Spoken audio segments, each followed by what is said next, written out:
You could be out there working very hard at your work, but also you might be severely underpaid. Is what I want to talk about in this video, where you could be sitting there, you know or you don't know you are underpaid. Simply put, the effort you are putting in is not commensurate with your compensation, and you could be even struggling financially, yet you are working very hard at whichever place you are working out there. That is why in this video I want to talk about signs you are underpaid and also what you need to do about it for you to be able to fix the situation. In case you are new here, my name is Afagza Sifuna. I am a finance expert and qualified accountant, bringing you amazing videos about investing and making money each and every day. In case those are kind of topics which you like, down there is a button called subscribe. Click the button for you to subscribe to my channel so that you don't miss these amazing videos I make each and every day. And while you still at it, remember, drop a like on this video. Having said that, let's start with the first part where we're going to look at the signs you are underpaid, and then the second part we're going to talk about what exactly you are supposed to do to fix the situation. The first sign you are underpaid is that your salary hasn't kept up. What do I mean? You have gone years, you've been working diligently, and your payment hasn't changed. You have been on the same salary, maybe 5 years, maybe 7 years. And the reality is that out here the cost of living is increasing, inflation is increasing, responsibilities are increasing. Simply put, your salary has been fixed, and yet all these other dynamics have been increasing. Therefore, your salary hasn't kept up. And typically, even if you are financially disciplined, you start struggling at some point. And then the second sign that you are underpaid is that your responsibilities have been growing, yet your salary hasn't changed. Simply put, you have become very, very useful at your workplace. What you are hired to do originally has evolved over time. It has changed. It's either they have completely changed your responsibilities to add your scope, or even they have just added additional layers to what you're supposed to do. And yet, your payment hasn't also changed. In reality, change in responsibilities should also come with change in salary, the salary should increase. But if your responsibilities have changed over the years and yet you are at the same pay level, that is a sign that you are underpaid. And then the third sign that you are underpaid is when new employees are earning more than you are. Look at it, guys. You have exactly the same qualifications, or even your qualifications are much better than the new employees' qualifications, right? And yet, a recent joiner in the company who is doing exactly the same kind of job you are doing, or even junior to you, is actually paid more than what you are paid. Your salary hasn't changed, and then this junior employee enters the company, they are paid more. The truth is that companies out there typically neglect their existing employees, and then they hire new employees based on competitive market rates. So in case that is happening to you, where you have been loyal to the company and your loyalty is not transitioning into compensation, yet there are new entrants into the company who are earning more than you are paid, that is a sign that you are actually getting underpaid. And then the fourth sign is that you are a top performer, but compensation is not reflecting that. Year in, year out, you are putting in the work. Month after month, you are putting in the work. In fact, even leadership in the company is recognizing your output, is recognizing you are contributing towards them achieving their strategy. That is good. Verbal recognition is good. You getting emails saying you're doing an amazing job is good. But the truth is that compensation should also be increasing with recognition.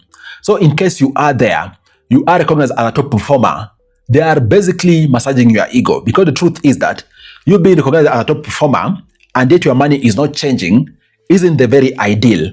That is a sign you are underpaid. And then the fifth sign that you are underpaid is when the market values you better than your current employer.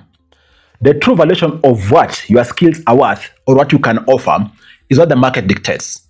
You could have been hired a few years back by your current employer. They haven't changed your salary. They have increased your responsibilities. But then the big question is, based on the current responsibilities, how much is the market paying out there? You can look even for the new opportunities which are out there in the market and have a sense how much those opportunities are attracting. That is ideally what the market is valuing. your skills and your competences compared to what your employer is valuing. So in case you see it is way, way below, that is a sign that you are underpaid compared to the market rate. So in case you are in this conundrum where you are underpaid based on the factors I've spoken about, what can you as an individual do for you to be able to better your financial fortunes?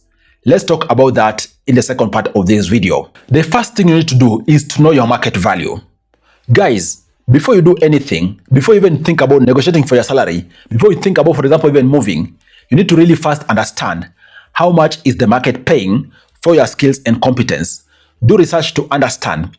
And then once you have those figures, that is what is going to anchor your next steps. Okay? And then the second thing you need to do is outrightly ask for better compensation and also be ready to move. Simply put, start looking for opportunities, okay? With the aim of you can transition from your current role because you've seen you are stagnating, but also simultaneously start asking for a raise internally. And of course, as you're asking for a raise, don't say or go there complaining. Anchor it on the market valuation, anchor it on your responsibilities. You never know. Maybe there's a budget to increase your salary given the company needs you. So ask for that and it might be given to you.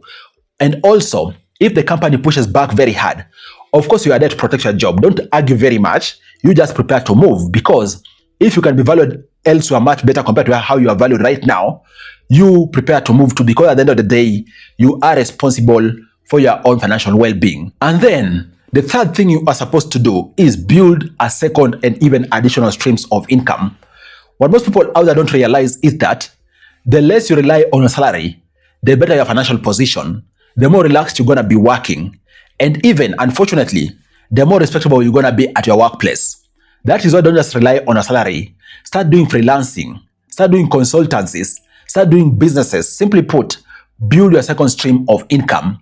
And if you can lock the second stream, third stream, fourth stream, you name it, you won't even be relying on your salary. Simply put, you're going to be going to work because you are passionate, not because it is a must for you to go. And that is going to be a better financial position for you as opposed to only relying on your salary. And then the fourth thing you are supposed to do, if you haven't, start investing today. Don't wait for the perfect time. There is no perfect salary, which is ideal for you to start investing. Investment is a habit built over time. So start today, and then over time, you're going to be able to hone your investing abilities. Start whichever small investment you can based on a salary, and then you're going to be able to continue rising. Because salary assists you to pay your bills, but investment is what is going to help you build wealth. Don't sit there saying you don't have money. Money is unlocked. Unlock the money and start today. And then the fifth and last thing you are supposed to do is continue increasing your earning power through skills. Yes, your current employer might not value what you are doing, but continue amassing the skills which you are required to amass. Continue honing your abilities. Be sure each and every skill which you acquire over time is going to play a very big role in assisting you build your own assets or products, or even is going to assist you in your future negotiation for salaries. So continue honing your skills, because you are not honing them for your current employer only. You are honing them for yourselves and to better your prospects. So don't stop. Continue honing your skills even if you are underpaid, because you are doing it for your own future. Guys, those are the signs that you could be underpaid, and also those are the things you're supposed to do for you to be able to prosper financially and set yourself up for success in future. What do you think about this video? I hope you've gotten a thing or two.